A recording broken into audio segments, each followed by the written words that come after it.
welcome back to Minority Reportz podcast. I'm your host, Mona Shaikh, and today we have a very special guest. I know that some of you might wonder, well, he doesn't really fit the minority perspective, given the name of my podcast is Minority Reportz Podcast, but he is a minority in my eyes, mainly because he's a straight white male who is very liberal and has a point of view that supports minorities like myself. And to me, we have to give a shout out to our allies.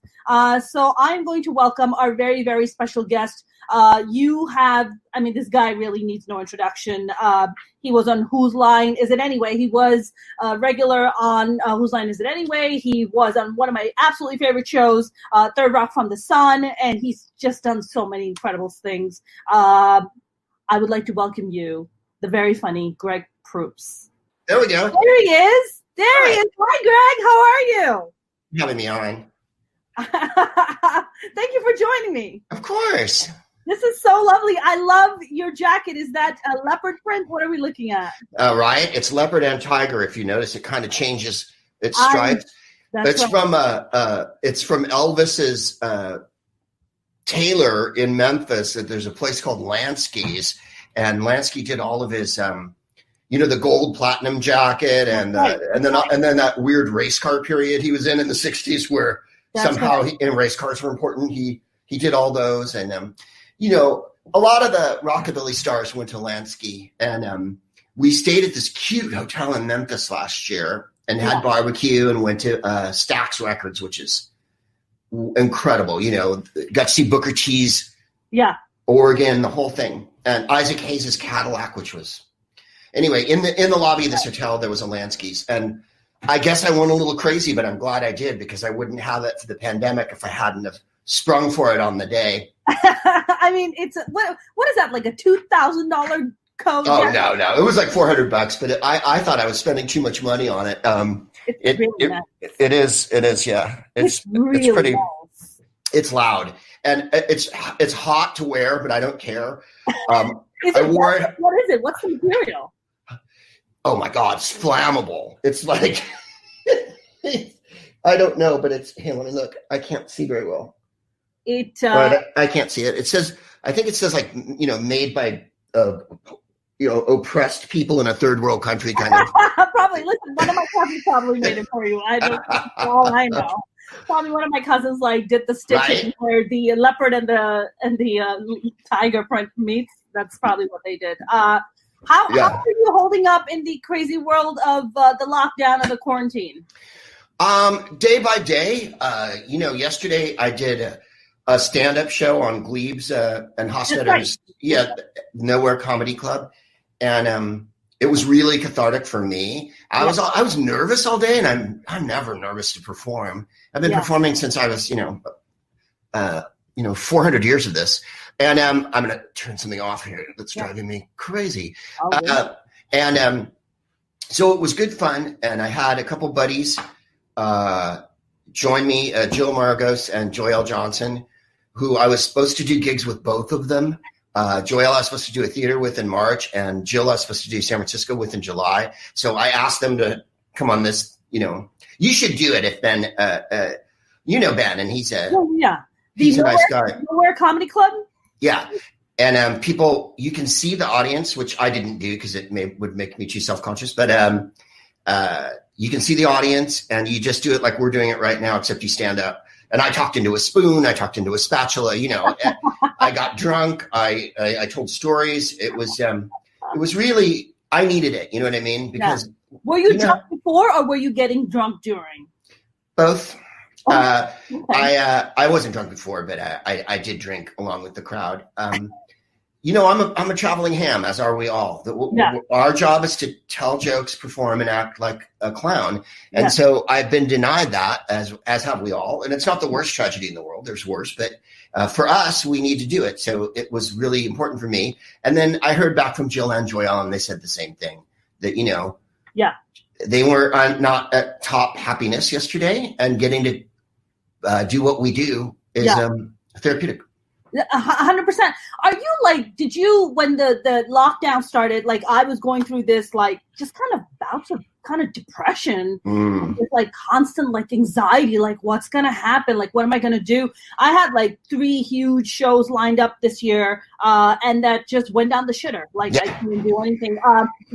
This podcast that we do, Minority Reportz, it's actually a live show that started off at the Comedy Store, and our show became the official show for LA Pride this year. Wow, that's great. Yeah, it was amazing. It was going to be this huge show where I designed with the executive director of LA Pride, and then all went to shit. So I don't know. Have you been like experiencing that? I mean, you've been doing this, way longer than I have. But did you kind of go through that? Like, this kind no question. Yeah. I've been.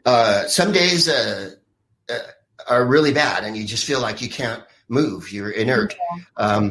It's also the frustration of not being able to not go outside and go to the beach. I'm not a moron. The people, to me, that is a white privilege writ large. To that you're inconvenienced for 2 seconds of your life. Yeah. And no understanding or awareness that in countries, say, for instance, I don't know, Syria. Yeah. People have been locked down for 5 fucking years. They can't just go to the store every day. But white people never think about anyone but themselves. And that's why you see all these Nazis, and they are Nazis with guns at the State House, spreading the disease and straining the healthcare system. So, I get frustrated by that. Then I get filled with rage. Then I get filled with anxiousness and depression. Yeah. So I try to put the phone down. Yeah. And for a couple of hours a day, I am lucky enough to have a garage. Yeah. And I go into the garage and I smoke weed and I read detective stories and shit, or clean. What do you smoke? What do you smoke? Sativa, indica? I'm an indica girl. Right now we're on what do we got here? Indica. Oh, really? So you can smoke indica and stay up? If I smoke indica, I'm out. Oh, you smoke the flower. You don't do vaping. You don't vape. No, I smoke. I'm old fashioned. I write with a pen. I wear a watch, or I used to wear a watch before all this started. Now there's no point. And I roll my own. Oh, look at that. Look at that. Yeah. I'm a big, I love to smoke. So I smoke every night. I'm a huge, my family gets a little offended when I talk about it. Oh, really? Mainly because, I'm supposed to be a good Muslim girl. And right. But I don't give a fuck. I like to smoke my weed, and that's what I like to do. And it's the month of Ramadan, so it's a holy month. So people are like, are you gonna like give up weed? I'm like, I'm not giving up weed for Allah. I love Allah, but I'm not giving my weed up. Like, I love Was it not the cultures that follow Allah that gave us? That is correct. Hashish. The best in the world. Thank you. Like we make the weed coming out of South America a joke. Like in Afghanistan is like in Pakistan is some of the purest shit you'll ever smoke in your life. It's right. It's amazing. Have you ever had any hash from there? Ever? I've had hash from Afghanistan. Oh, you have? In the Bay Area in the 70s, it was pretty readily available. The 2 kinds you would get would be the crumbly Afghani kind that was that ochre color, and then the blonde Lebanese, and then there was the darker Moroccan brick type hash that was like this is before it was legal, of course. Sure. I remember going to get it from. Like somebody would be growing it in their house and selling it illegally. No, they'd have brought it over from the Middle East. It had been shipped over by drug dealers, is my guess. Yes, I was supporting an unsupportable paradigm. What can I tell you? I remember I went to Marin once in college to do this interview for a guy who made tofu for a living, and he had a small tofu. This is so Bay Area, a tofu concern with these 2 women. And I was like, I can't remember. We were doing it for a class or something. And I was kind of directing this shoot. And we had a cameraman and whatnot. And I guess I was acting a little huffy because he goes, hey, man, you're acting a little uptight. Support the rebels in Afghanistan, right? And he put the hash in my mouth, I thought. And, of course, 20 minutes later, I'm like, this is the best show ever, man.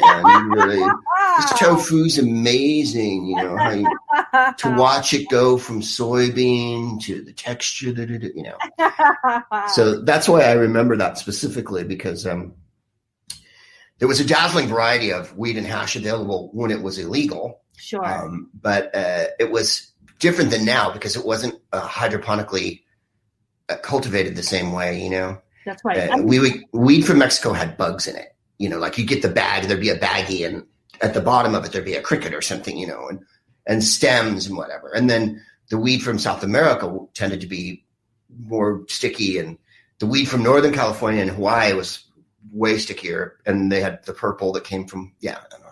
Is this interesting to anyone, or have I lost everyone by being an ancient stoner? Are you? I'm going to the dispensary and taking this for granted, and here I am talking to an OG. Like, I was really bad. Like, talk about weed privilege. Like, this is weed privilege. I mean, you vape and you're like, no, fuck that. I do old school. Like, you don't understand. I've never even done hash from Afghanistan. I think the only reason I want to go to Pakistan is to do two things: to smoke the hash there and visit my dad's grave. That's it. Those are my two intentions. Oh, yeah. That's it. That's all. Well, I was in India a couple of years ago, but I was at a corporate gig, and there was no way that I was going to, as much as I wanted to, bring any or score any, because it would have been far too dangerous for me personally. Sure. And my what wife. Was that gig like? What was that gig like for you? What was what? That gig, the corporate gig? What was it? It was really wild. It was a crash course in another culture that I wasn't, these were tech people largely, and then regular people too. Whose Line has been on Star TV in Asia for years. Yeah. So we're known in the subcontinent. We're known in the Middle East, Israel, whatnot. Yes. And so it was me and Jeff Davis, who I'm on tour with, or was on tour for the last 20 years. And we were in Bangalore and Hyderabad, and they're very tech places because it's the south of India. Way more Muslim and way more. They were a little more. How do I? Conservative. It was I think a richer. The people of the South, and my understanding from what 2 weeks I spent, make fun of the people from the North. That's like correct. The people from the North are. Yeah, they're the hillbillies, and we're the smart people with our big tech industry in there. The internet was so fast that the computer would rattle off the table to download something. It was astonishing. And then, of course, you'd go outside, and there was a sea of people that I wasn't ready for. I've been to New York. I've been to Paris. I've been to a lot of places, and I've never seen the sea of humanity. Yeah. And the abject, lowest level poverty to the richest, all in one thing. It was a mind-blowing. Yeah. And it was a little overwhelming. And so you had to kind of go back to the hotel every once in a while and decompress and understand that you can't help every individual case in a country with 1.6 billion people. It's a million Americans. Americans have no perspective at all. Pakistan and India and Bangladesh have as many people as the United States. No one even, thinks about that. India's 10 United States. That's right. That's correct. We're like 300 million in America? We're like 300 million, right? That's our population? Yeah, 330. Yeah. I just learned that LA is like 4 million people. I thought it was more than that. Well, but the whole LA area is just gigantic. I mean, we're bigger than, like, for instance, part of white supremacy, now that you mention it, in the United States is that we let states like Idaho and Wyoming have a say in anything. They have 500,000 people. They're almost all white people. Right. And we here in LA are several countries worth of people. We're bigger. We're big. You could put Finland and Norway together with Sweden, and they don't have as many people. Scandinavian countries because their populations are so small. Yeah. And so the first thing I think you have to do is, the million things you have to do, but one thing that would help is to get rid of the Electoral College. But secondly, California and New York should have 10 senators. That's right. And those states have 2. And that's how you redress this. Because someone like Mitch McConnell could never keep the hold that he has on if that wasn't in place. That's right. There's no reason that we shouldn't be represented, and we aren't represented. California absolutely doesn't get the representation nationwide. So I think that would be one way to do it, is to make it a population thing. 100%. I mean, but I think the Republicans come out and argue, well, if you're a small state like, whatever, like Vermont or, the Rhode Island, is it fair because you have smaller population and that you shouldn't get the same size, you shouldn't get the same equal representation as bigger states like Californians, so they come out and make that argument. Well, the argument's always made from states that are almost completely homogeneous and white. Yes. The percentage of black people in Vermont and New Hampshire is extraordinarily small. I love playing there. They're good people, you know. It's like going to like a Whole Foods. Yeah. And they're really nice. They're smart. You're spending your whole paycheck? Is that why it's like right? It's like, yeah, having to take out a loan to buy a jar of tahini. Yeah, exactly. And so and the only people who ever make that argument are conservative white people. And I'm tired of it. It's boring. Yeah. They will do anything to keep women and people of color from voting, or the disabled, or whatever group you want to think of, LGBTQ people. It is only in their interest to keep everyone from having a voice, which is why, as you said at the beginning, I'm a cis white guy, even though I make no case for it, clearly, not with this backdrop. And I can't. What you're talking about. We need more cis men like you, so I don't know what you're talking about. Right. I can't do anything with the small platform I have but try to amplify women and people who can't speak out's voices. Right. What else would I do with it? I don't even understand white guys' mentality, that insular, everything revolves around me and my sexual needs. And if there's any hindrance to that at all, I'm going to scream and shout and yell about freedom and stupid shit that white men have no right to yell about. White men have all the fucking rights. And when I ever hear a white guy go, look, I need freedom. Straight white men, yes. Yeah, right. Yeah. They go, I need my freedom. I got to do it. And I don't know why I do a country voice. It's not just people in the country, you know. It's the slick back Harvard think tank, white guy, you know. It's easy to make fun of hillbillies. Yes. But the thing about that is, my mother was from Mississippi and was part of a sharecropper family with 1 million kids. And there's plenty of nice, poor white people all over that aren't insane, gun-toting maniacs. And I think your West Coast liberals, and myself included, it's very easy to make fun of that because people will say stupid things like, well, Mississippi doesn't even matter, or, you know, Alabama doesn't even matter, like in the national arena of politics. Right. And you'll find that black people so often are right about who to vote for because, well, I don't know why I'm telling you this, Mona. You know it as well as anyone. When you're not a white person, you have to use all of your resources simply to survive politically day to day and not get shut out.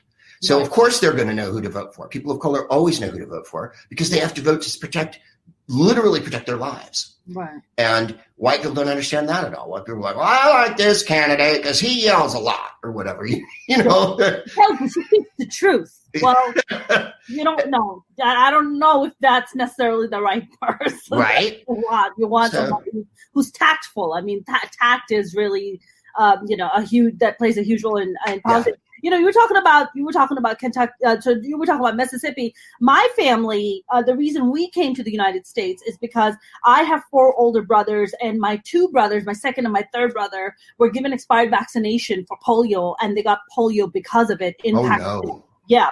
And there was no treatment for it at the time. And my mom would write letters to hospitals around the world saying, I have 2 sick children who need help because there's no treatment for them. And Shriners Hospital in Lexington, Kentucky, wrote my mom back and said, you know, if you just fly yourself out with your kids, we'll pay for everything. Really? And that's how we ended up in America. That's fantastic. I mean, I have so much love for Shriners Hospital and what they did for my family. But my mom, it's interesting because of what's happening right now and the juxtaposition to the America she describes to me, the Kentucky she describes to me from the 1980s and the 1990s. You know, she first of all, she calls them pure white people because my mom thinks America only belongs to white people, so that's number one. So even when I say I'm an American, she's like, yeah, but are you though? And, you know, there's always this doubt because in her mind, how she sees America is a white country. That's but she always tells me the sweetest stories about how the Kentuckians treated her with so much love and so much respect. And there was never any disrespect because she was Muslim. She was like, you know, I'd be praying and these huge surgeons would literally just wait at the door for me until I finished my prayers. She has such a great, experiences that she had in Kentucky. So now when I hear about, people, whether it be in South and Midwest, talking about they want immigrants and this and that. So my mom is like, I don't understand that. I don't get it because I didn't come to that. That's not the America I know. The America I know embraced me with both arms and my children, and helped give us like this incredible life. So you were talking about your mom's from Mississippi. What about your dad? Like, where was your dad from? They're from. He was from Brooklyn, and you reminded me of something that happened to me years ago. I was at a taping of Dennis Miller's old HBO show, and I was with a comedian friend of mine named Warren Thomas, who's passed away. But he was black, and Dennis did this joke about everybody should speak English or something, and it was kind of one of his sort of rednecky. This was before he'd gone full insanity. Yeah. After Bush and all that. Yeah. Thank you for pointing that out, by the way. Right. Yeah. And he made this joke, and I turned to Warren and I said, everyone in your family speak English when they came over here? I mean, it is the stupidest. My father's family spoke German and Yiddish. Wow. And so they did not speak English. And then they had to after a while, by my dad's generation or my grandfather's. Yeah. My great-grandparents, they were Germans. That's right. They were German Jews. So, and German Jews, as you know, got a kind of a rough deal in the last century. Yes, they did. Have you seen Hunters on Amazon? Have you seen the show yet? Have I seen what? Hunters. It's about it's about Nazi hunters. Oh, really? It's wow. It is amazing. Yeah. Oh my God. I'm all for Nazi hunting. Let's watch the show. Bring it back. There's plenty of them out there now. I can find a few for you in the Senate. Right? Oh my God. By the way, why do they call them neo-Nazi? It's not like they rebranded themselves, but they're just well, now we only hate a specific kind of people. Right. Why is it neo-Nazi? You're a fucking Nazi, period. You're not. Why is it neo-Nazi? Oh, because white men run the media, and those kind of labels are so easy for white people to digest. A neo-Nazi, your swastika only has, 3 points on it, not all, 4. It makes them feel good, I think. When you see these people who are protesting around the country that are being paid and funded by the DeVos family and the Spencers and whatnot, and they often have Confederate flags or Nazi flags with them. And I saw a sign today that said Arbeit macht frei, which is German for work means freedom. And that was the sign that was posted over all the concentration camps at the gate. Whoa. So that when the Jews and the gypsies and the homosexuals and the intellectuals were let in and the communists were taken to the camps, the sign that they saw was basically a promise: work makes you'll be free if you work hard enough, which of course they weren't. They were exterminated. And so when you say neo-Nazi, it drives me crazy. They're Nazis. If you have a Confederate flag and you believe in what the Confederacy believed in, then you believe that certain people are subhuman and you are not. That's right. The interesting thing about Trump to me is that, when Trump got elected and even when he was running, I grew up under a dictatorship in Pakistan. Right. So, and I moved when I was a teenager at 15. So I remember everything about what it was like growing up under a dictatorship. I mean, we had tanks, we had, curfews, we had martial law, 8 p.m. You can't leave home. There's a tank waiting outside your building. If you leave, they arrest you. They have these, it's entirely militarized, and you're just constantly living in terror. You don't want to do anything wrong. They can, the military can show up to your business like they would to my dad's, and then my dad had a big car business, and they would just show up to his showrooms and be like, we'll take this car and that car and that car. You had no say, by the way. If you stand up, they dragged my dad to the jail. They beat the shit out of my dad because my dad stood up to them. They busted my dad's head open. I remember all of that. I remember my dad coming home. It was the middle of Ramadan. His shirt was covered in blood because he stood up. I mean, this is the kind of stuff that I grew up with. So when I see somebody like Trump and how he's trying to get rid of the middle class, which is what they did in Pakistan and what they continue to do in Middle East and even in South Asia, and to get rid of checks and balances. I mean, checks and balances is what keeps the dictators away. That's what brings these assholes in power. I mean, do you think, let's say we have, we have our elections in November 2020, and Trump loses. Do you think, are we looking at some kind of a civil war with these fucking Nazis? What are we looking at? I know. That's what I keep worrying about, and it's part of why I think we're all so anxious. I think the election will happen, and it is my fervent wish, and I believe if people are allowed to vote, that he will lose. He lost the last time. It was rigged, as you know. Yeah, I think the likelihood of these weird militia groups trying to threaten people and ride around cowboy style in cars and stuff is real. And I think that at that point, then we're in a very bad situation. I'd like to think that there'll be a smooth transition of power, but he gives no indication whatsoever that he respects anything even remotely like a smooth transition. Yeah. What I think people shouldn't freak out about is if we're going to have an election. We're going to have an election. He can't call it off or whatever. Right. And that I think is a certainty. Whether we vote by drive-through or by mail or absentee or whatever it is we have to do is another matter entirely. I'd like to think that that if something awful like armed insurrection happens, that really it's small and not. I mean. Like, for instance, the Women's March, the first one was the biggest demonstration of people on the streets in the history of the United States. Yeah. These ones that we're seeing here and there with the paramilitary dudes, with the neo-Nazis, are small. There are hundreds of people. So to me, that's not like a giant majority movement. Most people really do want to stay at home and keep safe and get through this. Yeah. These are assholes fomenting insurrection, chaos, and destruction. And I think they'll be the instrument of their own demise. Yeah. Gathering in groups like that's highly unhealthy in this day and age, quite frankly. And it's a little Darwinian here, if you get what I'm. I don't wish it on anyone, but it's if you're that stupid, eventually the herd gets thinned. I mean, but they also always drink the Clorox or the disinfectant or have UV lamps shoved up their ass. So that helps, Also, I think it's important for us.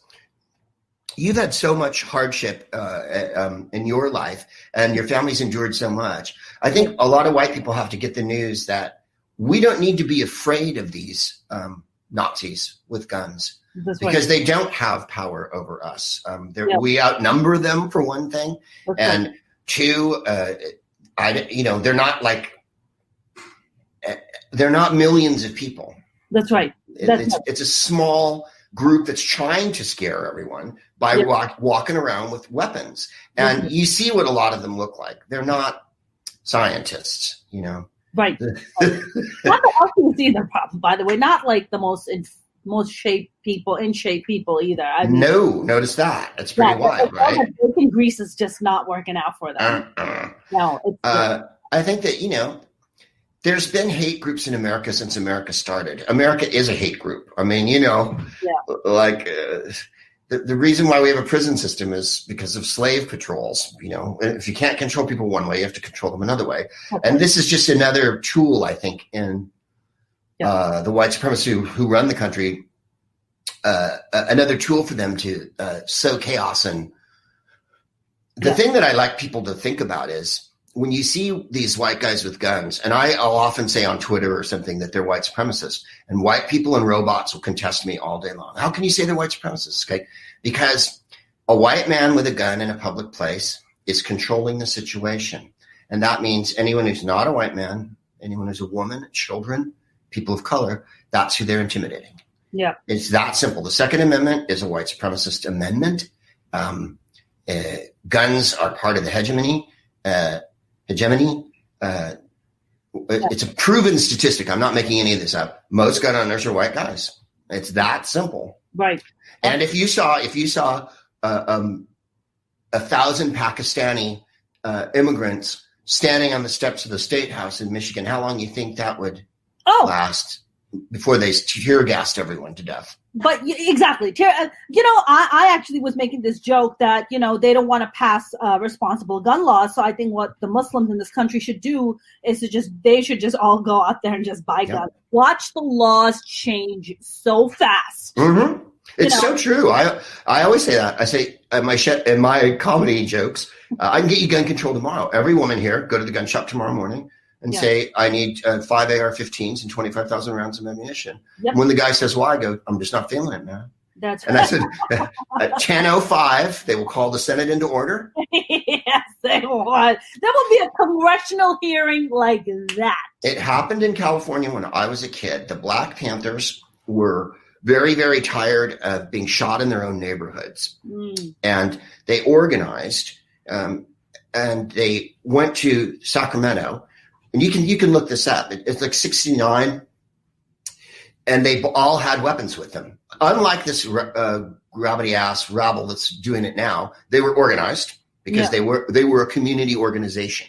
They had a hierarchy. They had rules. So they showed up in their Panther outfits with their guns and went right into the Capitol, where the Senate meets, where the state assembly meets. And boy, did gun laws get passed the week after that. And I mean, like, as soon as they saw, look it up, look up the Black Panthers storming the Capitol. I'm fascinated by this. It happened in California. The reason why we don't have open carry in this state is that because Black people decided to walk down the street with their firearms like this and go, it's our right. Yeah. It's our right too. And as soon as Black people did it, California stopped doing it because they marched right into the Capitol, scared the devil out of everyone by being Black, as my friend Warren used to say, by being Black on a sunny day. You don't have to commit a crime. You know what I mean? If you're not a white person, you're in danger from the police. Yeah, absolutely. I mean, my family lives in Texas, and they're an open carry state. And my brother and I, my brother took me to Cheesecake Factory. I don't know why. It's not that my mom did that. And then we went to Cheesecake Factory, and there's a guy sitting there with literally an AR-15 on his shoulder. Right. And I was like, dude, you need an AR-15 at the Cheesecake Factory? Yep. Why do you need that? Like, what is that about? It's about showing power and intimidation. Like, that's all it's about. It's like, there's nothing else to it. I mean, why else would you need an AR-15? I don't understand. Like, it's simply that. I think it's a real power thing. They feel like they're going to lose their country, Greg? Is that what's happening? They think they're going to lose their country to immigrants and people of color. Is that what the fear is? Yes, the lack of power that they perceive on their own part. And James Baldwin said something that is, I think, always been true. And he, was a Black artist who had to deal with, and a gay Black artist who had to deal with tons of issues. He spoke eloquently about civil rights his whole life.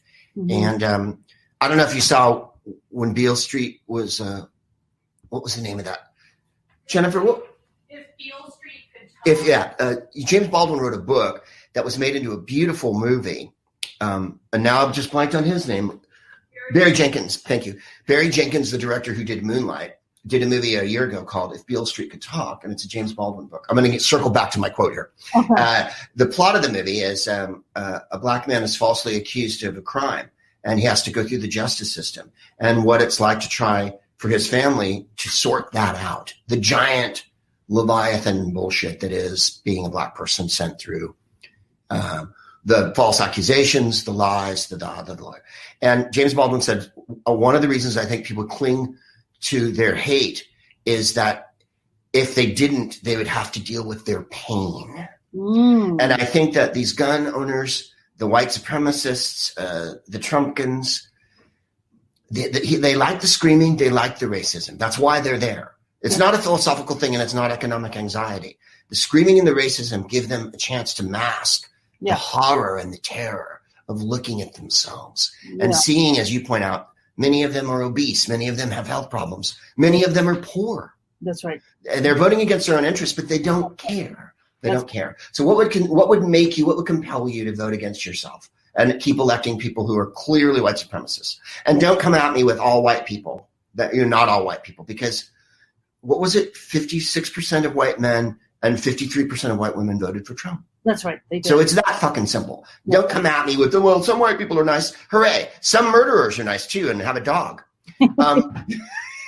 I think that facing how mediocre you are, facing the fact that you're lazy and that television and fast food and bad education have combined to create this perfect storm of people who are susceptible to Russian disinformation. They'll see something on their phone and believe it.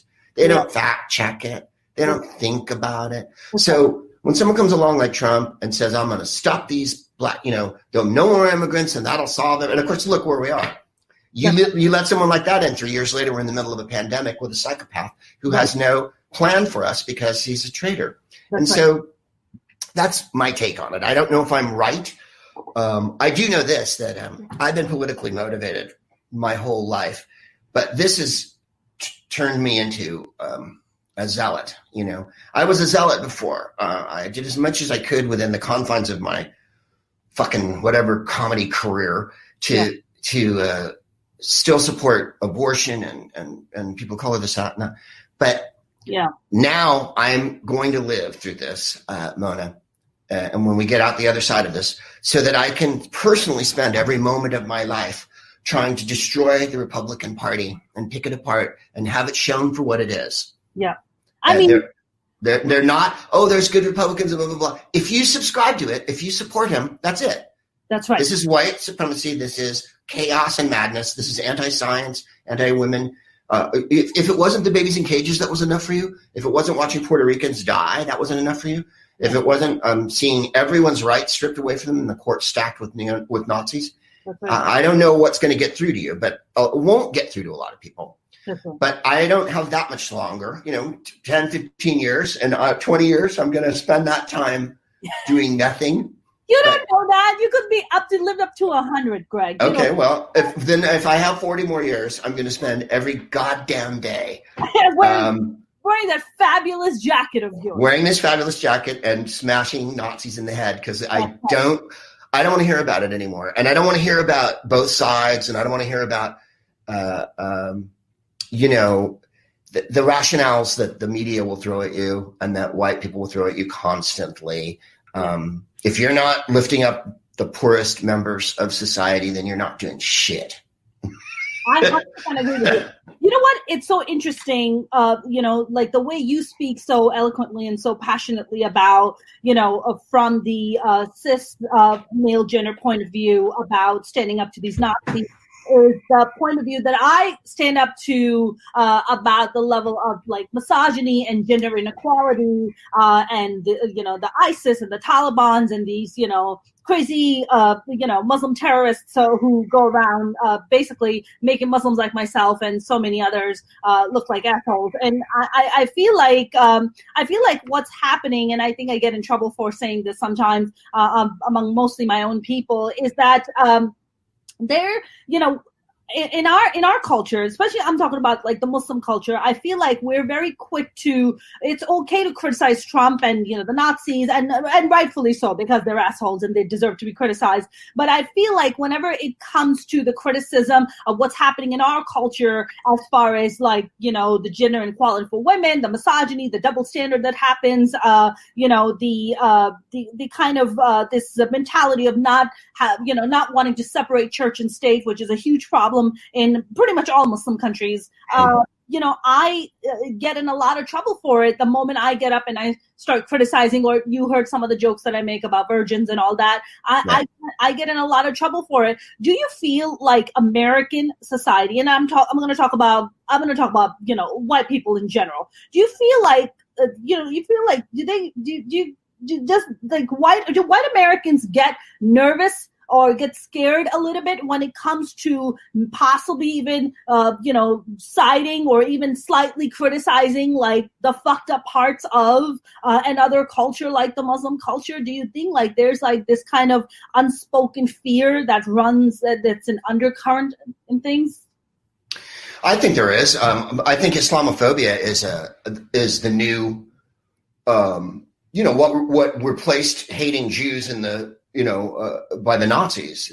This administration has firmly and, vividly, by banning a bunch of countries from even having people come here, strictly because they're Muslim. And including recently, what was it? Nigeria, which has one of our giant trading partners. I mean, that's just pure racism. Americans really love to criticize Muslim groups. And when Muslim terrorists act out, it's always, how were they weaponized? How were they brought into this, terrible culture? When they never want to look at all the Nazi groups, then white supremacist groups around the country that are dangerous as well. I think you're absolutely right about Islam. One of the, in order for society to move forward, you have to elevate women. And the Islamic countries are not getting that done, not to the degree where I've been to Saudi, I've been to Turkey, I've been to Dubai, and India, where I was in India, it was just, it's extraordinary, the misogyny and the violence that goes on toward women in those places. Yep. And that's the first thing you have to do is lift up women. One thing that I always like to say, which I don't think a lot of people think about, or men, is there's no such thing as like women's issues. All issues are women's issues. Right. Because gun control is a women's issue, because women are the ones who get killed. Healthcare is a women's issue, because women are denied healthcare. Gender equality is the biggest issue of all. Sure. If you make women equal and pay them equally, then that eradicates almost all. And now we're seeing with all the healthcare workers, all the frontline people are women and women of color. That's right. And we depend on them for literally everything, to raise our children, to take care of the elderly. And so I don't know, that was a rambling answer. The other thing is, years ago I was in the Gulf with Drew, and we were doing a USO tour. This is after we were bombing Afghanistan. And a lot of people said to me, why did you go? Isn't that supporting the war machine? And I'm like, well, we were entertaining soldiers, many of whom are people of color. The military is built on that. It's women. There's plenty of gay people in the military too, I can assure you. And even when they weren't allowed to be in it, they were there. And serving the country. Some of the don't ask, don't tell policy, that crap. Yeah. So I was in a car with two airmen who were women, and they were driving us to this really bizarre, gigantic tech outpost where the war was being conducted in remote from Riyadh. This is before we moved our headquarters to Qatar, or as we insist on calling it, Qatar. This was outside of Riyadh, and we drove on a road that was being swept of sand with brooms by Pakistanis, third country nationals that the Saudis bring in, take away their passport, and make them indentured slaves for 5 years or whatever it is. That's right. And that's who works on our bases. And the company that ran the culinary and washing and the care of the base was Halliburton, through a subsidiary called Brown and Root. Dick Cheney, of course, was the CEO of Halliburton. The war in Afghanistan and Iraq were catered by Halliburton. So I'm with these two troops, and they were lovely young women. They were in their 20s, and they were from Ohio, I think.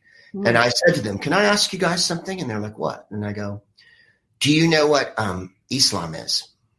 Mm-hmm. The what Islam is? And they went, no. I go, do you know who the Prophet Muhammad is? And they go, no. I go, are you aware that this country is where Islam originated in the Middle Ages, and that the Prophet was born here and died here, and that Riyadh, the town we're quite close to, and that Mecca and Jeddah and whatnot? And they were like, no, we don't know anything about it. I go, do you speak any Arabic? They go, no.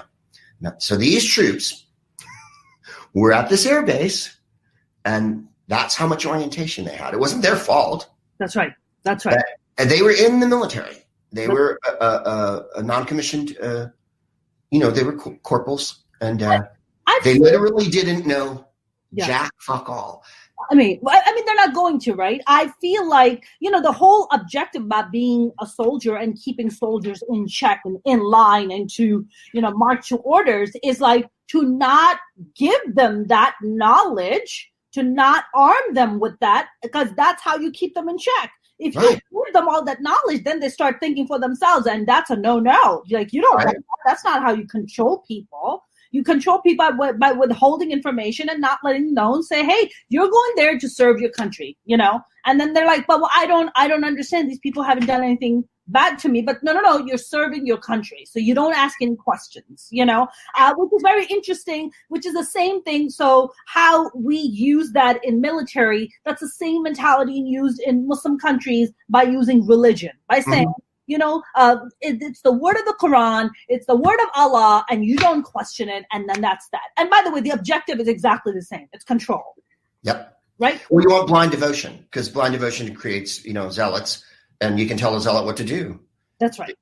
Go do that. Go condone that. Go make that act of violence or whatever. And they don't go, I really oughtn't do that. It's not a very wise thing to do. That's right. There's no consideration. That's and well, after they took us to this place, on one wall, you may find this interesting. This was 2001. Wow. One wall was a map of Afghanistan, and one wall was a map of Iraq. We were not at war with Iraq. This was 2001. With the war didn't start till 2003. Mm-hmm. We were already bombing the devil out of the Afghans, and this air base had more hardware and software than you could possibly imagine. We were a load of comics, right? We were like the Who's Line guys with Drew Carey and whatnot. Right. They let us into a room that they wouldn't have let Senator Hillary Clinton into. I swear to you, it was so high clearance. Wow. But because we were comedians, they flipped over a couple code books, turned off a couple screens, and let us into this little tiny room, the Sanctum Sanctorum, as the Romans said, the nerve center. 2 wars, right? One that we had not declared, one that we had started, right, which is still going, by the way, that's 18 years later. That's and right. There were sorties on these maps, on these giant computer maps, B-1s and B-2 bombers, flying missions where they were dropping payloads on civilians. And the Iraq map also had jets on it. So there was a colonel in this room, and they were busy schmoozing with Drew and everything. And I said to him, may I ask a question about that map over there, Iraq? I go, we're currently pursuing a no-fly zone, is it, with them? I said, so say, for instance, a MiG, a Soviet MiG that they bought, flies into the airspace. What do we do? And the colonel was a lantern-jawed, typical Dr. Strangelove, sure. officer, went, we deter them. And I said, Colonel, would you care to expound on the definition of deter? And he went, suffice to say we deter them. So to the best of my knowledge, what I can infer, is that the word or is it imply? What I can infer from our conversation some 18 years ago was that we were already pursuing an air war in Iraq way before Tony Blair demanded we join, and W demanded we join, and Cheney demanded we join, and Dick Rumsfeld and Don Rumsfeld, and Colin Powell. Colin Powell quit halfway through the gig because, he was disgusted with what the fuck we were doing. And this current paradigm that we're enjoying now, this chaos, is a direct result of all of that. Nothing happens for no reason. The Arab Spring happened and then was immediately shut down, and then the chaos of Syria on top of it all, that enfilade of human misery streaming into Europe that the Europeans refused to fucking deal with. That's right. And Germany stepped up to the plate, and I have a lot of Germany did, but Germany's an organized country with an enlightened leader like Angela Merkel is. She's a scientist. She's a scientist. Yeah.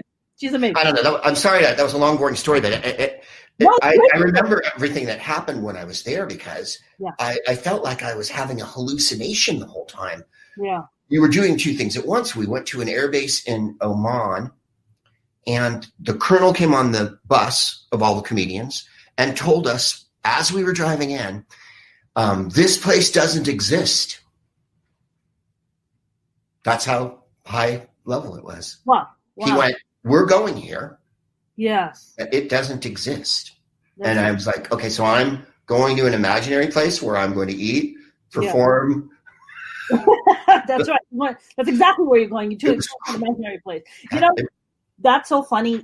You said that. So in 2005, my father passed away, and I went to Pakistan. And by the way, I could not attend his funeral. And I could not see him dying while he was dying I could not see him while he was dying in the hospital because my citizenship paperwork was stuck because of September 11th, and they refused to process my paperwork.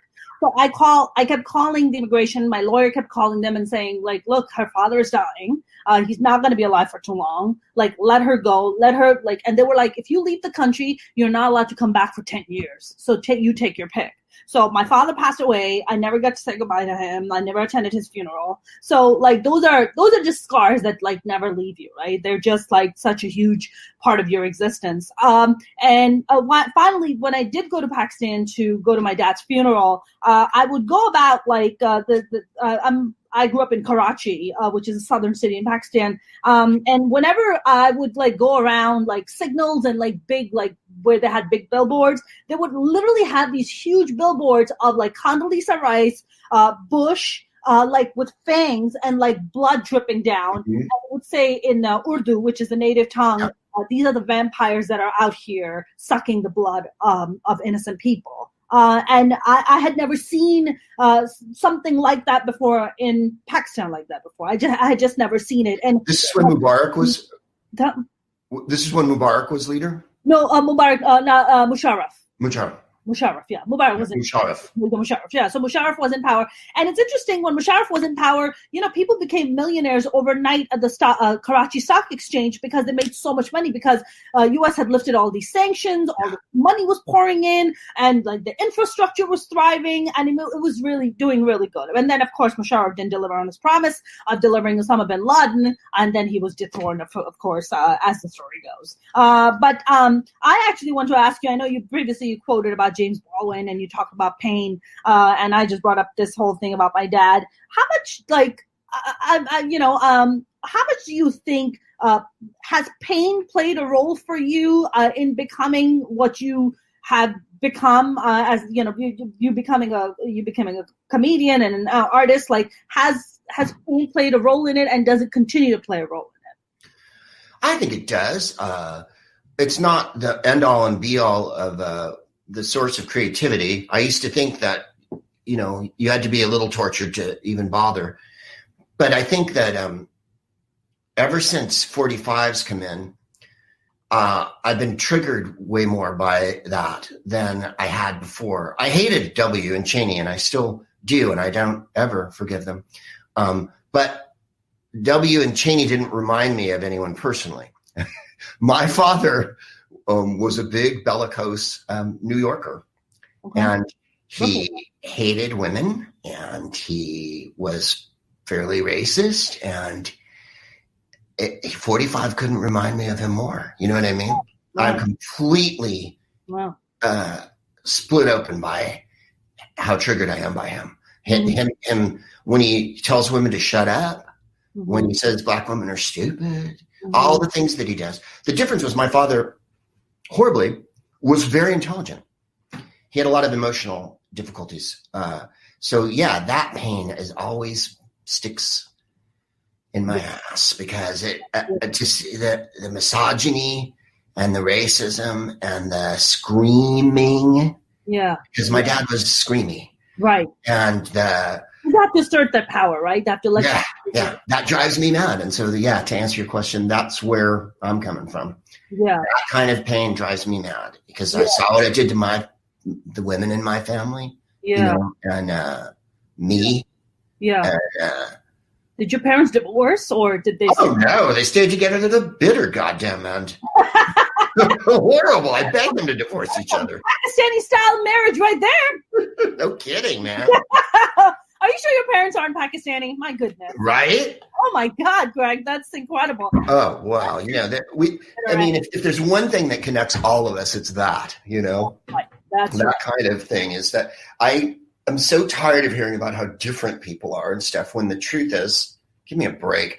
I mean, and I'm so glad that I travel all the time, or used to, but in the last couple of years, my wife and I got to go to India and Japan, and I've never been to either place, and I was riveted, and at the end of the day, it's the people you take away, the food, the beauty, how nice people are. Yeah. It's not at all. I have friends who really just literally couldn't go. You know what I mean? They couldn't go. Yeah. They would just, they'd lose their shit. Yeah. And we performed for crowd. And then you get a real dose of what the world is like. Crew guys, barefoot crew, sleeping under the stage during the show. I asked the stage, the guy who was, producing it, the tech producer, I go, this is a 3-person show. It was an Indian comedian named CJ Papa who lived in Delhi. Yeah. And then me and my buddy Jeff, we did a little improv. How many people on the crew? And he goes, 85. And they would build the stage, build the whole thing, and put in all the seats, and then strike it after. There was no built stage. You know what I mean? No set stage at the venues we played.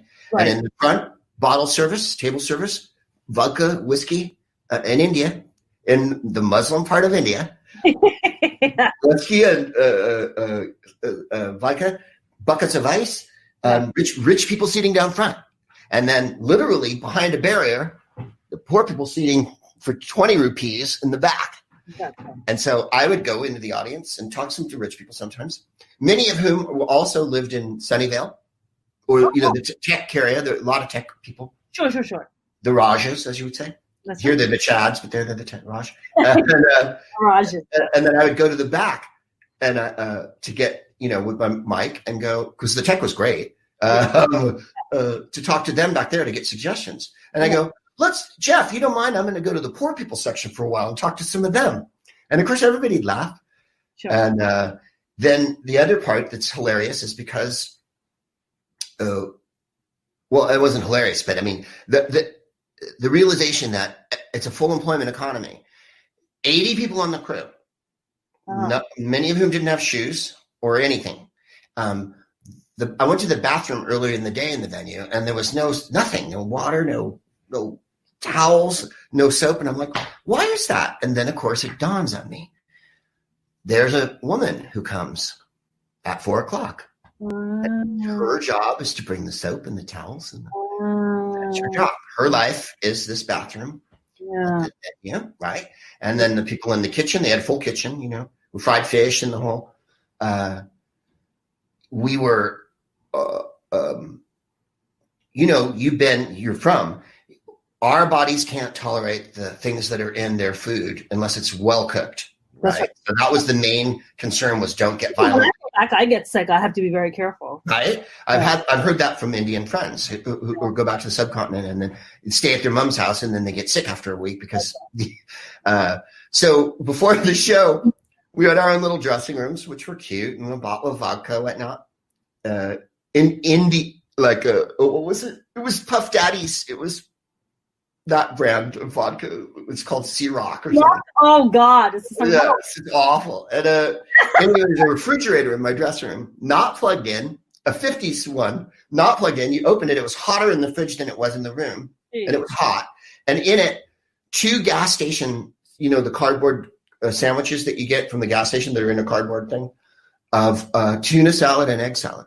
So I take them out of the refrigerator, and the Indian comic comes running into my dressing room, and he goes, "Do not fucking eat those sandwiches." He goes, "You will die if you eat that sandwich."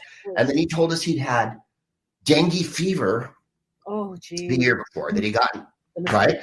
So one of the gigs we played was in this beautiful venue next to a lake, and it had little bungalows and more mosquitoes than I've ever seen in my life inside the bungalows. That was our dressing rooms. And we were on a lake. So Jeff kept calling it Lake Zika. We frantically called the promoters to our dressing rooms, had them smoke so that they could dissipate the cloud of mosquitoes somewhat. And we had to spray ourselves all over our suits and our dress clothes, and and thinking, oh God, there's Zika, there's dengue fever. We had to take a malaria pill. So we'd take on a steady diet of malaria pills before you go, and you carry on taking them when you come back. Shots? Did you get shots of some kind? Every diphtheria, tetanus, everything, because it's a real issue. Yeah, and you didn't get sick though. I didn't. Jeff got kind of ill from the malaria pills on the way over, but I gave him some hard drugs and he went right to sleep. But what was frustrating was, you take a walk and there'd be a fruit stand. Yeah. And they're selling delicious fruit drinks. Oh. Everywhere. And then to get Americans to understand, it's not the fruit and it's not the people or the sanitation. It's they wash the knife, and the water that they wash the knife in has the microbes that kill you. So when they slice the fruit, it's that simple. And it's like, So we just stayed to cook food. The hotels we were at had gorgeous Indian food. Yeah. I mean, you have to. You're going to be in a lot of trouble if you don't. I mean, I haven't been to Pakistan since 2006. But I mean, when I go, I'm like super anal about everything's boiled and everything is super clean. And thank God that's the only way. I survived the whole thing. I mean, I don't know. What was how did you feel how different was the crowd for you, the Middle East crowd versus the India crowd per se? What was the difference you felt? Well, I've never actually played for Middle Easterners when I was in the Middle East. It's always expats or troops. That's right. When you played in the Persian Gulf at hotels with Whose Line, we'd be playing for a group of yabby British guys who thought it was fun to go to bars in those days in the Gulf. I'm not kidding. In the 90s, bars where there was a dwarf mascot at the door. Oh yeah. So we refused to even go to their bars or hang out with them after. We went in a cab to where the cab drivers eat at night. So we were the only non-believers there. Oh, we washed our hands and we had our tandoori and our goat. Else from America. Yeah, and we were the drunk British and American people, and we avoided the other British people as much as we could because they were. The plane ride to Dubai in 1994 was as rowdy and loud and drunken as anything I've ever seen in my life. A plane ride from London to Dubai. People were throwing things because they knew us from Whose Line. Yeah. People were throwing stuff at us, screaming, shit-faced drunk. And they have to live there, the people who work in the Gulf. Yeah. For tax reasons, the people from the States and Britain, 330 days a year, something like that, they have to physically be there. They can come back for a month. And then if you wish to maintain the tax status whereby you don't have to pay at home. So when they go and come back, they're insane. The Indian crowds were lovely. People brought their children. There was every age represented. We had a lot of rich tech asshole types up front who were drunk and privileged. So you got to see another culture do that. And then the social media in India is ridiculous. Everyone is on everything. Yeah. Facebook, TikTok, Instagram, Twitter. We had to do a social media press conference for our comedy show that went all day. Whoa. Yeah. And we took selfies with everyone after. And so after the show was a good hour of taking selfies with people. And they had bodyguards for us. Yeah. And I don't mean one bodyguard. We're not even famous comedians.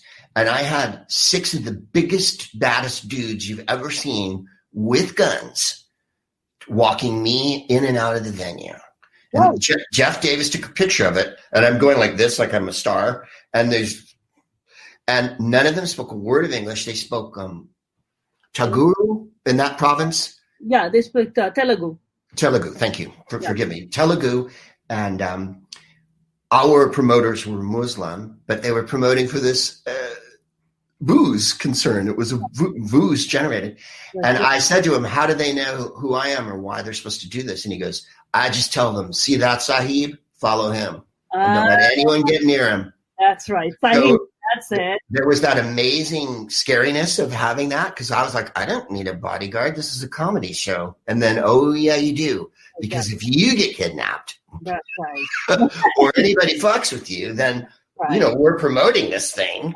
Right. And then, so it was an education, let me put it that way. And it made me to see people under the age of 5 working was, that's right. educational. Educational. That's right. I mean, I honestly, anytime I start bitching or moaning about my life and whenever, I haven't been since 2006, but I see these, I remember seeing this kid no more than maybe 10, 11 years old. And he was helping his dad. His dad was a mechanic. And they were literally sleeping on the sidewalk under a tree. And they were taking a nap before they went back to work. And I was just, Yeah, I'm like never gonna complain about my life again. Like I'm fine. Like I'm fine. Right? Well, you've gone through so much, Mona. You're so strong with it. I mean, that's what kills me when I see these white people complaining they can't go to the beach. It's like, we're only asking you to do this for a few months. Right. And then you can go to the beach. So you don't die. That's what yes. You don't die. It's for you. Unbelievable. How long do you think it's going to take? I mean, did you hear about the governor pushing back, the Orange County governor pushing back on, sorry, not the governor. Is it? No, Governor Newsom came out and said that the Orange County beaches should be closed, and the Orange County folks are coming back and pushing back and saying, no, the beaches should be open. Yeah, I saw it. And now I saw today a photo, and I hope it's true, from Twitter, where they're really enforcing it. Huntington Beach is absolutely closed now. They're not giving out tickets, and they're not arresting anyone because it's all white people. But they've closed the beach, and they're not letting people on. Although I saw a picture of Central Park today, and no one's wearing a mask. Everyone's out in the sun, people running around. This is going to go on forever if people don't quarantine. I mean, tracing, quarantine, and testing are the only things that get you through a pandemic. That's correct. It's as ancient history. You can read about pandemics in every culture through the history of time. Okay. The ones that came from Asia in the Middle Ages, the ones in ancient Greece, the ones in Rome, the ones in London in the 1600s. I mean, how many times do we have to hear that bloody who was the apple fell on its head? Newton. That Newton wrote his theory of relativity during the plague that year. And it's like, well, good for him. I'm having trouble just getting up in the morning. Productive, and I'm just like, I can't get past this weed. I just want to keep smoking this weed. Right? Newton's out there like changing the world.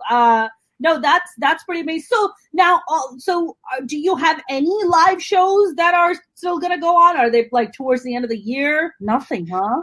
We had 75 dates booked in my group. I'm in a Who's Line group with Ryan Stiles, Joel Murray, who's from Mad Men, and Dharma Greg, Jeff Davis, and our musical director, Bob, and our tour director, Morgan. And we worked together. Joel's the new guy. He's been in the group 7 years. Jeff was the new guy before that. He's been in the group 18 years. Wow. Ryan and I have been on the road for 20 years together.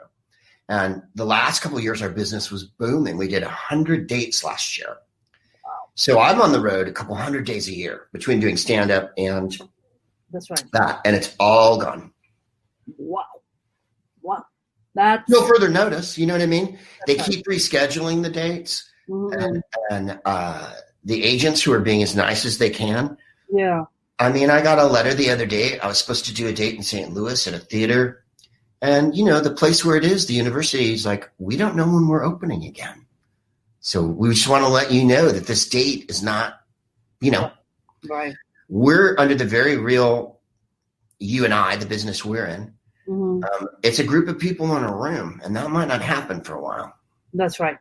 I mean, they're talking about how businesses are going to be open in different stages. They're talking about if a restaurant has it's with 20%, 25% capacity, 6 feet distant, people have to, wear masks. I mean, we're living in a whole new world now. We used to make fun of Michael Jackson when he used to come out with a mask and call him, and now everybody's a freak, Freak is the new normal. Like that. I won't go out in front of my house without a mask.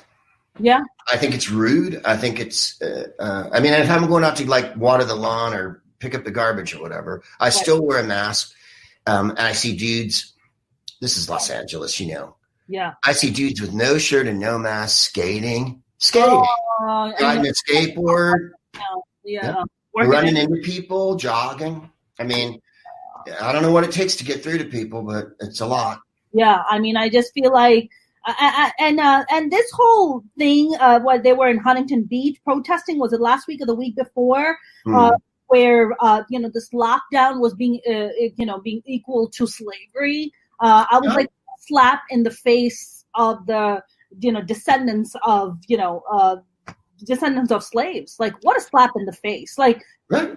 If you even had Tommy Lauren is coming out and saying that it's slavery, I'm like, Tommy, have you worked on a fucking cotton field? Have your children been taken away? Nope. Have you been beaten every single day because, of the color of your skin? Then shut up.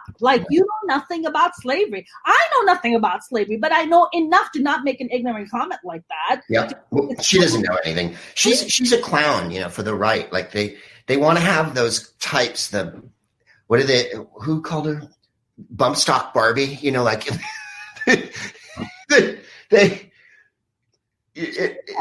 love having those like Aryan princess types come out and talk about freedom when it's exactly the opposite of what. Also, I have too much respect for like the people who work in hospitals. I've had a lot of operations in the last, couple of years.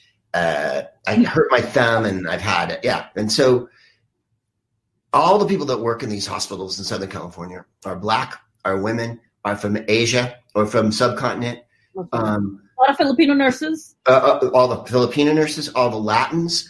And they couldn't be nicer. They couldn't have been sweeter to me. They couldn't have been more caring. Yeah. And you're going to fuck them over by going to the beach. You're going to make their life worse. That's right. By going to the beach. That's right. It's infuriating. Yeah. And it's so disrespectful of everyone who's doing real work. My wife said it the other day. She said, I'm astonished the garbage still gets picked up every week promptly. What's in it for them? You know what I mean? They have to do it. It's their gig. They don't get any money. Whereas, you and I have some privilege, but what's been taken away from us as live performers if you make your money as a live performer, man, which is why we're doing these things and trying to support each other. That's right. That's right. There's a thing called Comedy Gives Back that Zoe Friedman's doing with a bunch of people. That's a charity. Mike Birbiglia is doing his thing for the club workers where you can help pay for them because they've all lost their jobs. All the people that we work with. That's right. The Comedy Store. That's right. How many servers and cooks, bartenders and janitors are there? That's right. 3 dozen? That's right. Every gig I play, every theater we play, that's right. We're keeping a whole support system of hotels, which means cooks, housekeepers, janitors, hotel staff, flight attendants, the people who maintain the planes. We're talking about a zillion people here. Right. That's what the performing industry is. Yeah. And all of us are kind of fucked because our gig is not, it's necessary because poetry is always necessary. Look at what people are turning to in quarantine. Arts. Yeah. Imagine if there was no Netflix, no comedy, that was nothing. Like, what would be like, the brains out? Are you kidding me? If it wasn't art. People always point out conservatives are always trying to cut funding to the arts. And then when something like this happens, all the arts is all you have. Then you realize how dependent you are on music that, I don't know, people of color made and and invented for you. So you can keep body and soul together. Out of Beyonce. Like, I don't want to live in that world. I don't want to live without Beyonce. Like, are you kidding me right now? Well, they're always saying arts aren't critical, but when the time gets tough, baby, poetry is the only thing that gets you through. Being able to laugh. I was lucky enough that I had 300 people watching that show last night that we did for stand-up. Yeah. And obviously they're captive audience. Yeah. But also we're talking about who has any discretionary money now? You know what I mean? We're all worried about 3 months from now. That's so right. It's very emotional to think about how devoted comedy fans are and how lovely they can be, Yep. My brother is my third oldest brother. All my brothers do very well for themselves. They're all, tech and business guys. They all work for themselves. And my third oldest brother does very well for himself. And he called me up and he was like, hey, if you want to just come and stay with me in Dallas, no problem. He's not worried about money. He's fine. He's like, so it's going to take another 3-6 months. So big deal. I'm like, no big deal to you. Mm-hmm. You have all this money stashed away that you made, and you're a really smart guy. And you made all this money. I was like, that 3 to 6 months to your sister means the world. I was like, to me, that's it's almost like semi-death. What am I going to do? He's like, yeah, but you have me. And I'm like, but that's not the point. I was like, there are millions of people who don't have people like you in their life. What about those people? And he was like, that's so interesting. He's like, if I didn't have a sister who was an artist, I would never really process that, Mm-hmm. And that's a form of privilege too. That's a form of, I guess in a way like brown privilege. Like you make all this money. I have like uber wealthy Pakistani friends who sold their companies for 300 million and 600 million and $1 billion. They made a shit ton of money. To them, they don't even think about something like that. They're like, what's it to us? Like, we're fine. And I'm just like, no, you don't understand. But artists like us, like, like just like you said, the bartenders and the servers and the cooks, like, how are they going to survive? Nobody has like, $30,000-$40,000 stashed away. Like, we don't have that kind of like money yet. Like, I don't have Netflix money yet. Like, I'm trying to get that. Right. I'm trying to get that Comedy Central money. I don't have that. I'm trying to work on it. So, do you have any online shows coming up this week or next week? Thanks for mentioning that. They're on my website, and they're on Eventbrite. I'm doing the Nowhere Comedy Club with Mr. Glebe. On the 12th, we're going to do something. We're going to improvise. Okay, awesome. And then on the 30th, I'll be doing my podcast, The Smartest Man in the World, on the same show from the Nowhere Comedy Club.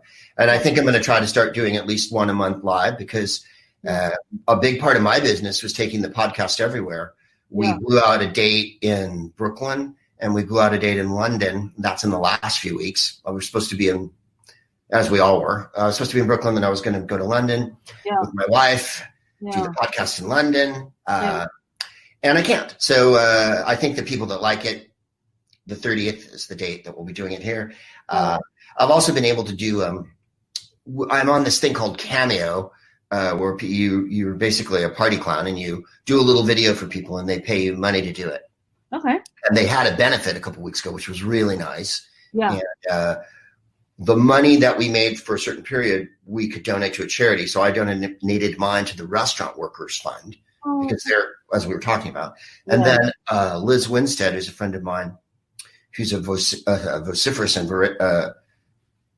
giant crusader for women's access to abortion.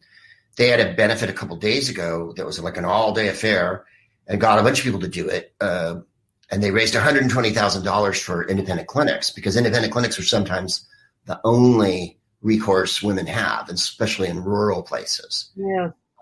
It's not just a matter of abortion. It's a matter of every element of women's health, pap smears, testing, prophylactics, toothbrushes for their children. It really is that bad. So I've been trying to stay on top of that and try to raise money for charity and give money to charity, try to amplify that on social media and stuff. Rich people really don't think about anybody. They only think about that the world is their servant and is waiting to jump when they say so. To them, they put the world's on pause. But for a lot of us, as you say, the world's not on pause. The world is receding away from us. That's correct. Until we can figure out a new way. That's right. Bring some bread into the house. I mean, we're just living in this. I feel like multiplexes are going to disappear after this. I mean, I don't know if you heard about this movie Trolls, which is for kids. They released it online and they did $100 million. They did over $100 million. And that's just really going to change the business structure of how movies are released. You know, they're like, hey, why do I have to spend all this money putting it up in multiplexes and around the world? I can just release it online and people can just pay $20 and the entire family gets to watch it, while a family of four has to drop between $150 to $200 to go park at a multiplex, buy the tickets, buy the popcorn. Why? You just give it $20 and you can just do it right from home. I wonder, do you think that's going to somehow change the business model in stand-up comedy also, and how that's going to affect us, you think? I do, Mona. I don't know what the outcome will be. I think that the stronger places that have money that are owned by giant corporations will probably make it.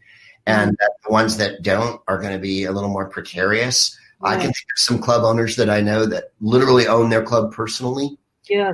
And I don't know what's going to happen to them. I think there's not a lot of unemployment insurance for performers. Or any, and the structure of performing, I think, is going to be changed. What I worry about is that so many venues are going to close. Yeah. But then the good part that I try not to freak out over is when things do reopen and safely, there'll be a giant market for us. Yeah, my wife keeps saying it's not like you're going to lose popularity while this is going on because there's no show business now other than recycled show business and whatever you and I are making. It's an opportunity for us, like podcasting was 10 years ago, to, as Mark Maron once said to me, to wrest the means of production. Podcasting proved to comedians that we don't need a TV producer. We don't need a gatekeeper. We don't need a guy named Brad telling you whether you're funny or not. And whether, oh, Mona, we already have a Pakistani comic. That's right. That's gone now because podcasting proved we could do it on our own with a microphone. That's correct. I mean, that's interesting you said that because I was coming up. I've been trying to put out like these videos and stuff. I just did this video about, remember that Dolly Parton song, Jolene? So I did chlorine, and I did a whole thing about how chlorine. It's like, don't drink this crap; you will die before COVID gets to you. So I've been like working on that, and I was just like, man, whenever I go out to audition, like what are like the standard auditions that Middle Eastern and South Asian girls always go out for, and it's always like the terrorist mom or the terrorist wife or the scared, or the scared woman. There's always like these stereotypical, and I wanted to do a whole sketch on. I wanted to do a whole video on it. Like these are that's it. This is how like casting sees us. We're just like these, like very like everything is very linear. There's no like dimensions to us. We're just very linear. We're just like scared women all the time. And I was just like, only if they heard my profanity laced mouth. Like if they only heard what a freaking potty mouth I am. By the way, that show that we did last Sunday was amazing. That was a fantastic show. It was good fun. They're doing a good thing there. They sprang into action, and so I appreciate that because, I think we're all trying to reach out to each other now and include each other a little more, which I'd really like to see. And them offering something where you can actually make money. Yes, so bloody important. And like I said, the people that give money, like that when we did it last Sunday, and that one woman gave $400. That's right. I don't know who has $400 to just throw. You know what I mean? That's a lot of bread. And I think that part's beautiful. And I think carry on doing that and smash all that shit down because, I watch Homeland. I see what women from the subcontinent and the Middle East get to play. Yeah. Either they're toting a gun or they're gun, or they always have an accent. It's like, please don't take my son. Like, oh man, come on. Well, Omar Jalili's a friend of mine, right? And Omar Jalili's a comic from Britain, and he's he's great. I mean, this is great. He's Persian, his family's from Iran, and he plays almost only Arab terrorists. Tour guides, Egyptians. It depends on how much money you'll have. Like exactly. Not like that at all. It's hilarious, and he's just this is what he gets to play. Like right, these are all the roles. These are all the roles that they give us. Or there's Mindy Kaling, who's like a Valley girl.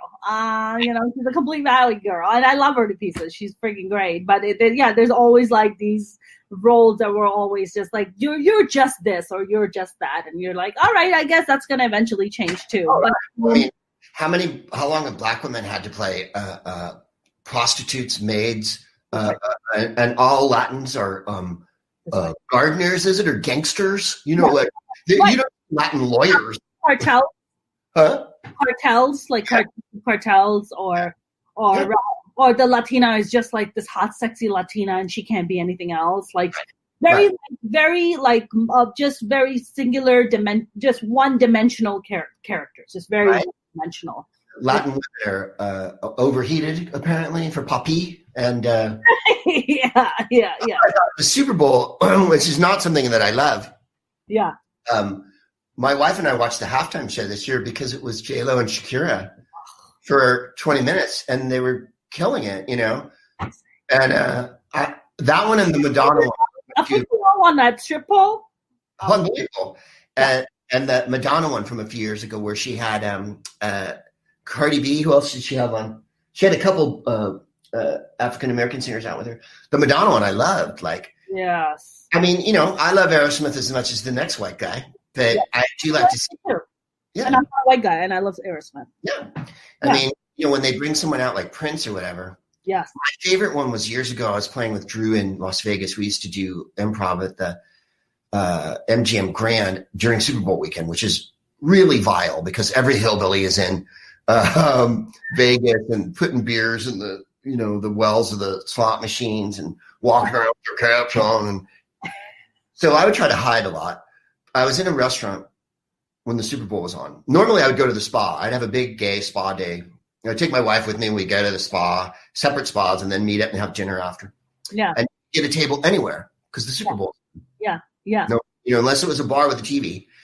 And I was at this steakhouse or something at the MGM, and Paul McCartney was on, and he was hammering through, you know, old Beatles songs and whatnot. And I remember turning, and there was a black guy at the bar, and the black guy turned and went, "Who is this?" And I thought, wow. Paul so thinks that everybody is a white guy named Rick. And how Shakira and J-Lo was so good. You know, when Beyonce did it, and how about the year that they had, was it Bruno Mars? Chris Martin. Yeah, Chris Martin, and then they had and Beyonce, was it? No? Three of them, yeah. Mars and Beyonce wore these astonishing outfits. Yes. She made homage to Michael Jackson, remember her outfit? Yeah. And then the hair and everything. And then Chris Martin came out in a fucking T-shirt. And someone wrote a meme the next day with the three of them, and it said, "Your Uber driver's here." And I think that's another part of that's funny. I should probably let you go. But another part of this pandemic to me is a lot of people are waiting. Oh, Greg, I was actually feeling, I was like, okay, we're going to start wrapping it up because I've taken too much of Greg's time. No, I do have to go smoke pot. So the important stuff, come on, matters. A lot of people that want to be slobs all the time. Yeah. And LA is the place where, like, even before this, you know, you see people wearing flip-flops and jeans, and that's all the effort they're going to make. And That's right. And I'm a big priss. Yeah. My wife's very elegant, and she's taught me to, you know, look like something, dress like something, be something, smell, shave. Yeah. So I'm still doing it, and it's keep helping me stay together.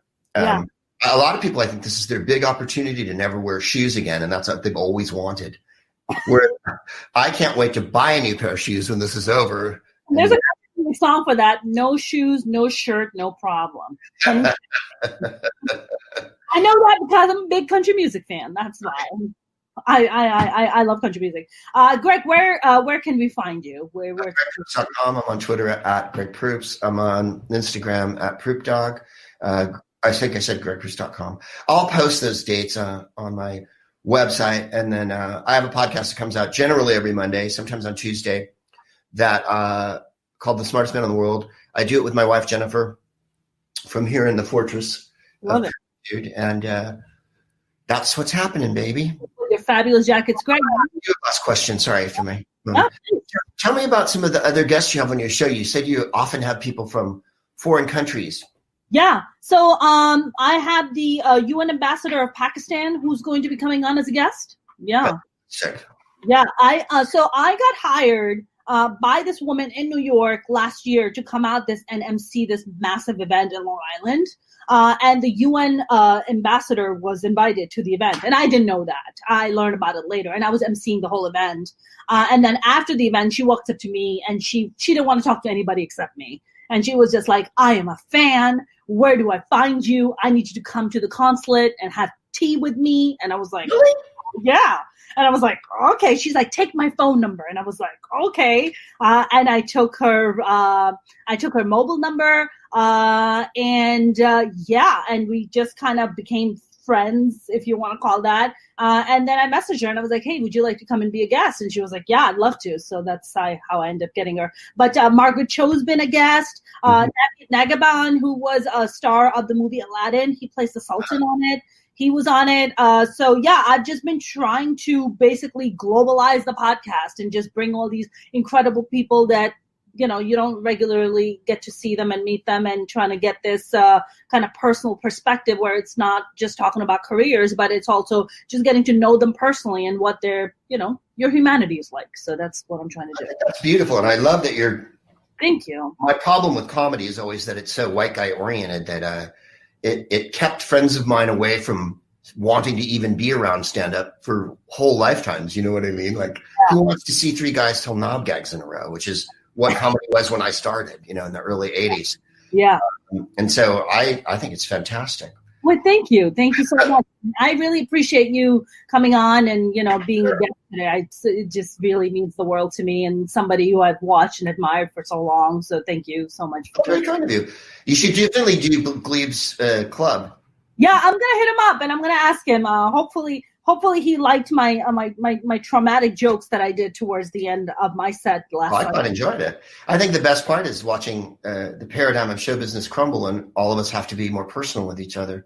Yeah, that's right. The thing I find about podcasting is it took away the veneer that stand-up had of keeping a little bit of distance and allowed me to talk to every single person in the audience, which I would do before the show.